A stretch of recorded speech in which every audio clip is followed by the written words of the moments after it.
Welcome back to Sledgehammer Horror, guys. I am Ken Sledge, and let's talk horror. Today, I am joined by someone who's become a fast friend of mine, director Michael Seabolt. Michael, how you doing today, man?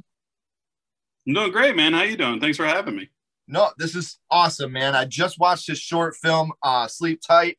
I wish I could tell you guys about it, but man, what I can say, I had a blast watching it. There's so many effects in this that we were talking about just a minute ago. Some practical things that were really awesome. The story's really relatable. I had a whole lot of fun with it. What was it like for you writing and directing Sleep Tight?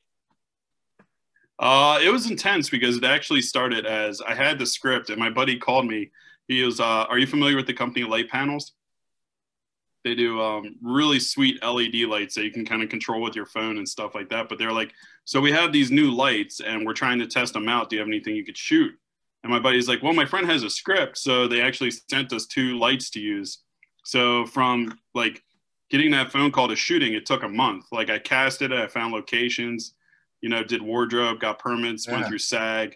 So it was intense, but I loved every second of it. I wouldn't change it for the world. The cast was great. The crew was amazing. So it was definitely it's a fun watch, man. It's something that it's one of those things that once it's over, you're like, ooh, that could have went a little bit longer. I was really enjoying myself watching this. I appreciate that. That's actually the funny part is that's the opening scene for a feature we're working on. So that's why the newspaper, it ends with the newspaper clippings because it picks up like I think 10 years later, he's adopted by the church, you know, and he's being trained kind of like a Constantine type that's awesome type character. And it's funny because that's literally what the newspaper clippings end with, you know. This movie ends with the church adopts him, you know. So, but something else I want to talk about real quick. You've done everything pretty much from, if you could get hired on it, you've done it. TV shows, movies, commercials, movie promos, music videos. You just did Sleep Tight, but you are shopping right now with Dolores, a short script that you have written, and it's very, very popular at this moment. What can you tell us a little bit about Dolores? Dolores actually came from, my brother passed away in 2017 from suicide. And it's, you know, suicide in this country, mental health is something that we don't talk about. So I wanted to try to find a way, like I love the horror genre and that's what I want to do is just direct. If I could direct horror movies for the rest of my life, I'd be the happiest person ever. But I wanted to try to find a way to raise awareness about mental health without actually like shoving it down people's throats or having like a Sarah McLachlan commercial type thing. So I just kind of wanted to write a script that, you know, approaches that subject matter, but in a horror movie way. So that's kind of how the horrors came to be. Well, I mean, you look at horror movies and, you know, throughout history, that's what they've done, whether it be Night of the Living Dead, Tales from the Hood, Candyman, People Under the Stairs. Horror movies have a way of taking very deep messages and getting them out there without shoving them in your face. They're a horror movie first, but they let you know that there is something very wrong and something that we can do a lot about in society. And horror movies are the perfect way to get that out there because you have the audience. And I've always said, if you grew up watching horror movies, you're a much more grounded person because you know the difference between fantasy and reality. So when you put that in front of people and you educate them, they know the difference and they can pick up on these subtle hints, like with Night of the Living Dead and People Under the Stairs is a big one. And these are movies that, like I said, horror movie first, but the meaning sticks with you forever. And I'm very, very excited about Dolores. It's something I wish we could talk about more, but obviously we're in such early stages of that we can't really talk much about it. But you guys don't have to just wait for me to give you updates on it because I have all Michael's social media links right down here in the description. So make sure you're giving him a follow, checking out all his stuff because you're going to be able to see Sleep Tight, as well as you're going to learn everything you can about Dolores the minute that I learn about it because I'm following him as well. So, with Sleep Tight, when is this going to be available to the public for people to see?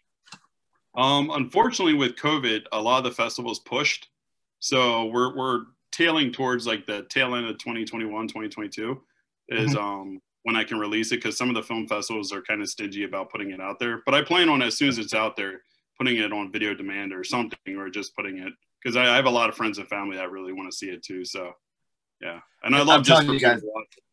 Well, it is going to be worth the wait because it's a lot of fun. I just watched it. I had so much fun with it. And it's one of those ones that keeps you guessing. It's 11 and a half minutes, but throughout those 11 minutes, like, what's going to happen here? Is this going to happen the way that I think it's going to happen? And there's a lot more story to be told of this. I can't wait for the feature, man. Oh, I appreciate it, man. Thank you so much. And if you notice, I don't know if you picked up on it, we tried a lot of practical effects. And one of them was actually really weird because we didn't plan on it. Was the lens flare of the cross? Did you happen to see that? Oh yeah. Yeah, like the inverted cross. We were shooting, and my buddy, the DP, was like, Justin is his name, and he was like, "Hey, did you notice that we're getting an inverted cross in the lens flare?" I'm like, "No, but I love it. Like, let's keep going with this." So we tried to position the camera as much as possible to always try to foreshadow, like with the mom character and stuff like that. So happy accidents, man. Exactly, man. That's how it works in this industry. You just gotta roll with it, dude. And it's funny because, like you said, with that, you and I were talking a minute ago about practical effects versus CGI. And like you, I would try to go practical as much as possible, but I don't hate CGI. I think if you can use CGI with your practical to just enhance it, as long as you're not dependent on it, it works. And with this movie, the practical effects that you did, one scene that I love that we already talked about, there's a blood scene that you guys will see. And I'm a huge fan of it and how that played out and how it works your imagination. That's all I'm going to say. But I'm a very big fan. And as soon as this is released to the public, not only will he be promoting it, so you guys can see when you click the links down here in the description and follow him, you can also follow me, and I will let you know too, because I'm very excited to be able to promote this when it goes live. So we know what you're doing in the future, Michael, with Dolores. We know what you got going on right now with Sleep Tight. But now, my friend, I want to take it back to the past. And I want to talk about what got you started in the horror genre, your first horror movie, and your first horror movie was? Well, it's Pet Sematary, and I think it was The Leprechaun was the other one. But Pet Sematary was definitely the more traumatizing of the two. Man, and to this day, Pet Sematary is one of those movies that is still a very, very uncomfortable watch for me. Do you remember how old you were the first time you seen it? Oh, God. I probably like an age I shouldn't have been, like 7 or 8. Way an too age fucking young not to watch this movie. Yeah. It's not appropriate to watch at that age, but whatever. Do you remember who you were with the first time you seen it? I believe I was with definitely my brother, but maybe my brother, my dad. My dad was the type of parent that he worked night shifts, so he was always kind of tired and stuff like that. So we'd bond over movies, and my parents always treated me with like, that kid that, they had the sex talk with at a young age, and all that stuff. And they're like, horror movies, it's not real. This is made up and it's a movie. So they always broke it down. We're straight with me, it's like the whole, I don't know how old the kids are on watching this, but like what we tell, like Santa Claus and all that stuff, they were pretty on. When you start asking questions, they're like, so yeah, I watched it probably at an age I shouldn't have, because I remember checking like behind the shower curtain, and like under the bed and stuff like that for probably a good solid year every night before I went to bed. You said you watched it with your brother. What was it, your older brother, I assume? Yeah, older brother. It's funny because it's usually that's how it goes. The older brother is more the sheltered one, and then the younger brother, it's like kid gloves are off. You want to talk about it, let's do it. We already did this with your brother. We'll be straight with you, man. So I was the oldest one. I was the coddled one. My sister knew everything just about the same time I did. So Pet Sematary obviously is a movie that all of us in the horror community are very emotional about. There's a lot of scenes in this movie that are very powerful, very traumatic. What scene would you say was the one that affected you the most? Oh gosh, probably when Gage killed his mom. And then, he takes the phone call with the dad and he's like, I'm done playing with mommy. I want to play with you now. That really stuck with me. Like that's from cinematic, just watching that scene and the suspense it built, and it's a child character, but it's horrifying because it wasn't really, he wasn't intimidating at all. He's what, 6-year-old boy. Right. But the fact that he killed his mom and he's not even flinching and talking to his dad like that is just. And just the way he says it too, like, now I want to play with you. It's like, oh, fuck this. Like, even as a kid, you're like, no, that's enough. That's a wrap. I'm done. Yeah. That's why I can never have kids. They sneak in your room in the middle of the night and like stand by the side of your bed. I feel like I'd punch it or something. I don't know. Like, it's horrifying. Oh, my kids still do that shit. I'm like, you bastards, you know what this is about. Yeah, exactly. You're like, I almost just clocked you, man. You got to back off a little bit. Give dad about like a 4-foot reach. If you're going to stand there. Got to put up those cages on the side of your bed. That film messed me up pretty good. Oh, it did a lot of people, man. And it's funny. Exactly, like Trundle Bunks or whatever. I've talked about it with The Exorcist as well. And Pet Sematary is another movie that I feel like I have different emotions watching this movie as a parent than I did watching it as a child. as a child, obviously there's that fear and that, but as a parent, there's a whole different type of fear and anxiety when you're watching Lewis run, trying to get Gage from going in the road, and he falls down and you just see the crash and the shoe flipping and then him holding him screaming, no, like as a parent, that impacts you a lot more than it did as a kid.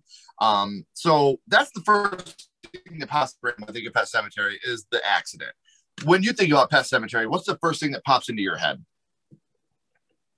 Oh my gosh. Yeah, I would have to say almost the accident too, just because, like you said, that's such a traumatic experience for a parent, and I can't imagine my dog getting hit by a car, much less your child, and right in front of you the too. child you're supposed to be watching.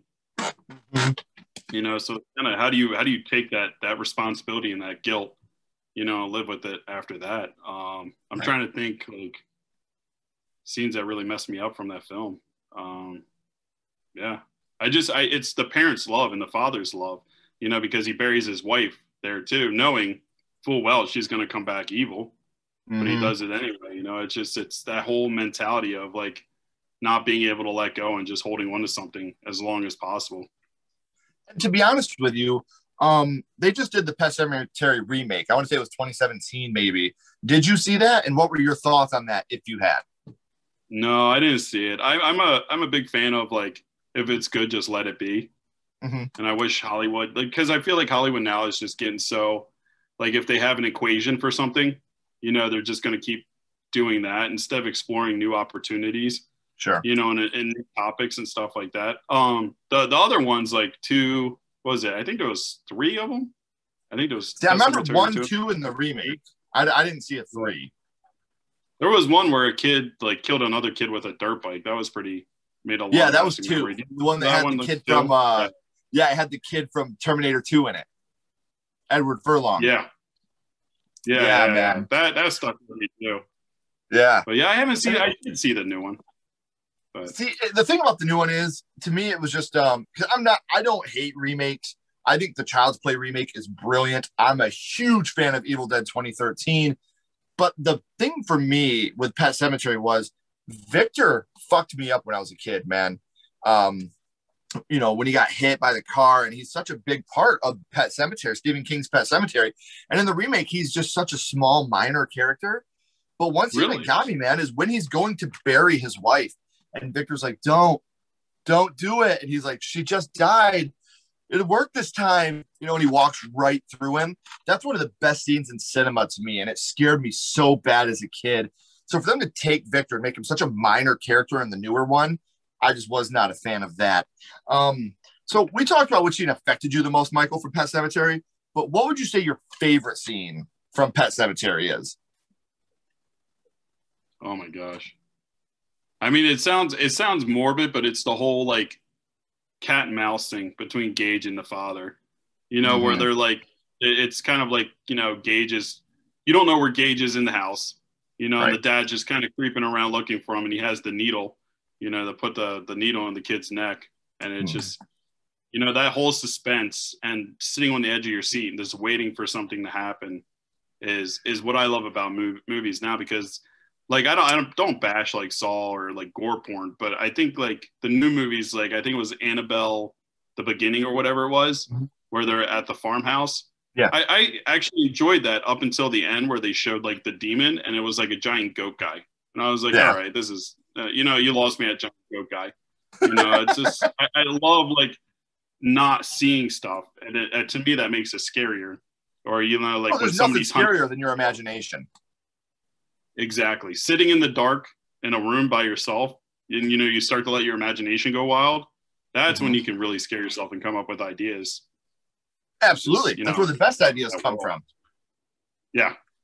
And it's funny because I liken that to the Texas Chainsaw Massacre, because people talk about Texas Chainsaw, and that's not a brutal, bloody movie by any stretch. But there's a lot of, you have to use your imagination to think of what's going on in that movie.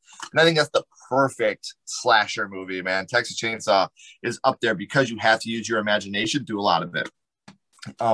So back to Pet Sematary real quick, though. The kills in Pet Sematary. No, go ahead.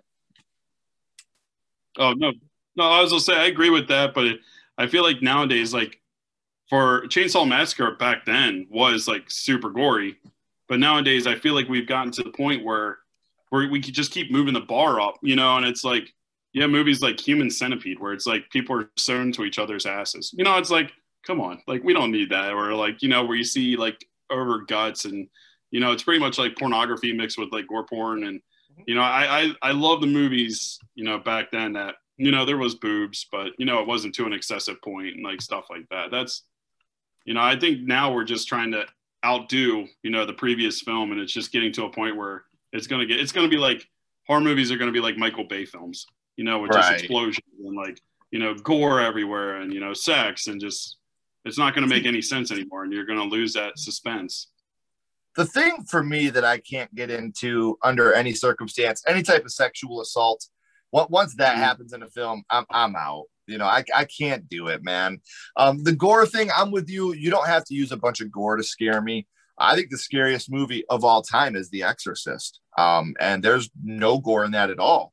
But, you know, the psychological part of it, I think, is so terrifying. I just recently watched a newer film, The Dark and the Wicked. And I think that movie terrified me. And I watched that movie at like 4 p.m, and I was like, what the fuck? Like, that movie really got me. You know, so, and it's not a bloody, gory movie. What's that? Yeah, I'll have to check that out. Have you ever seen The Witch? Yeah, VV. Yeah. That was really good too. I mean, that was man. Really... When you have a movie that can hit like that, Hereditary is another one that I think was a very scary movie. But yeah, definitely check out The Dark and the Wicked, man. That's one of those ones that is not getting the attention I think it deserves.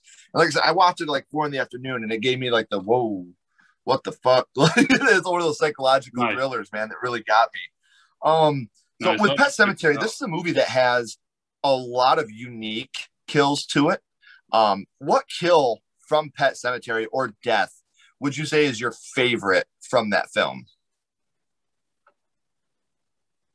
Oh my gosh, that's what's the older guy's name? The one we were talking about before, where Gage slits his Achilles tendon. Oh, and like, yes. You know, when man. Gage is hiding underneath the bed and slits the back of his skull open. Judd. Yeah, that to me is, like you're saying, he's such a relatable character, and you like him so much, and just to have Gage take him down, and what a horrible way to go, because your Achilles, like once that's cut, you're done. Like you're not running away at that point. And we talked about practical effects. That whole scene, like after he cuts his tendon, and then he cuts his mouth, and then he starts eating his throat out, like that all like such beautiful. I mean, beautiful, you know, by choice of words, but practical effects at that part. And you know, Judd is one of those characters. Like when Lewis asked him, "Has they ever buried a person up there?" Oh, Jesus on his throne, no. You know, like he's just one of those guys that like you root for because he's such a genuine, nice guy to the little girl, and he's such a good guy. And I love Judd in this movie. That's another thing. I love John Lithgow, but he just wasn't the best Judd in the remake. You know, you can't. That was the Munster guy, man. That was him in the first one. Yeah. So, we talked about Pet Sematary, Michael, and how that was the first horror movie you watched and what got you in the genre. But now, my friend, I want to go scream on you here for a second. What's your favorite scary movie? What is your favorite horror movie of all time? All time? Oh my gosh, that's a really that's a hard one. But I would probably have to say Jaws. Even though it wasn't really it was a scary movie, but the fact that it was able to scare a whole generation of people to not get in the ocean, to me is like a huge success, you know. And it's like we talked about practical effects, but also when the shark didn't work, you know, they had to rely on, you know, suspense, and you know what you don't see is what's scary and all that stuff. And blessing in disguise. I don't know. Have you ever heard the story about the girl in the opening? Yeah. The one that's getting jerked around? She broke her leg. Yeah, did you know she broke her leg? So when she was screaming, it was all from actual pain. Oh, see, I never heard that. Yeah, the harness they had her in had both her legs strapped in. And when they jerked her one time, it snapped her leg. So when she's screaming, "Dear God, stop, it hurts," it's actually because they snapped her leg. And that's the footage they used. That's terrible. Yeah, it's crazy. But that's one of those movies, like you said, with Bruce the Shark, all the malfunctions that they had. I think that worked out better because the less you see the shark, when you finally see that shark and you have that payoff, so much better, man. Jaws, oh, hey, you smile, you son of a bitch. You know, like that's one of those films. I'm with you, man. I fucking love that movie. And that whole franchise to me it's so heartbreaking that they tried to continue that. That would have been to me the absolute perfect standalone film. Jaws and done. You didn't have to do anything after that. That was the perfect one and done film for me. Yeah. You know, like Jaws 3D? No, stop it. Slow down. Or Jaws. Pump the brakes. Slow down. It jumps out and roars at you. You know, that's not my cup of tea. Yeah. It's so bad. So, man, we always end this with the same question, my friend. We're going to go to a skull count. We're going to go back to Stephen King's Pet Sematary, and we are going to rank this on a scale of 0 to 5 skulls. Now, Michael, I know you're a director, but we're going to put that to the side now. We're not being critics. We're not judging it on color correction, directing, acting, score, nothing like that, my friend. We are strictly judging this on what this movie means to you and how much it affected you. So 0 to 5 skulls, what would your ranking be of Pet Sematary? How much that affected you? I would give it a 5. Because I think it's really inspired me.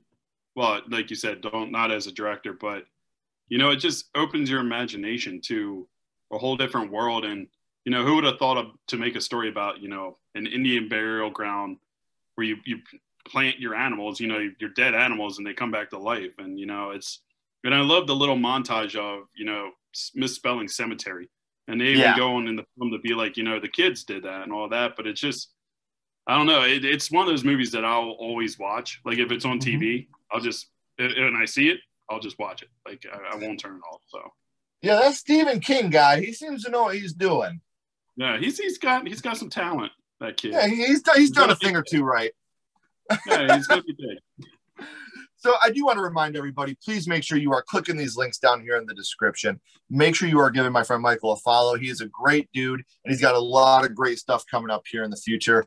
Michael, don't go anywhere, man. I got a couple more questions for you. Everybody else, as always, keep talking horror, stay what you are, and we'll see you guys soon.